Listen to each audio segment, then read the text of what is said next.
Hello guys! Ayan, kumusta po sa inyong lahat? So for today's video ay magluluto nga po pala ako nitong adobong atay ng manok with potatoes. Naku, super yummy na naman itong aming lunch. Enjoy watching po and happy lunchtime everyone. So ayan na nga, pig-fry ko na muna yung ating patatas and after dyan ko na rin ginisa yung ating bawang at sibuyas. Pina-brown ko lang yan dyan at nilagay ko na rin yung ating atay ng manok.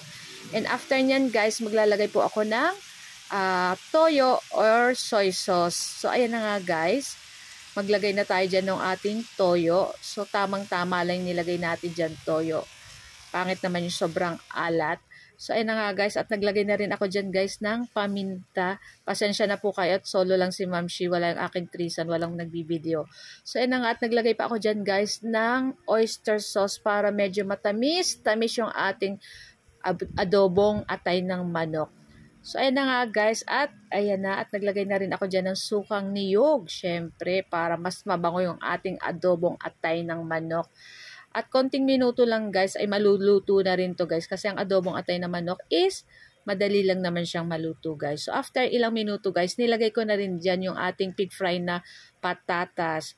At naglagay rin pala ako dyan guys ng 2 pirasong sili, yung pansigang, para pampabango din sa ating adobong atay ng manok.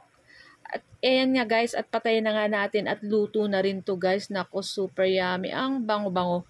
Kung naaamoy nyo lang guys, nako, tsak na magugutom kayo. Nako, tsak, pagdating ng 3 cents ko pag galing sa school, nako, ubos na naman yung aking sinaing na kanin. Yun lang guys. So, sana nag-enjoy po kayo ngayon ng aking uling video. Ayan. And sana po paki-like, comment, and share na rin po ng aking video. Guys, thank you for watching and see our next video again. Once again, happy lunchtime everyone. Thank you for watching. Ciao!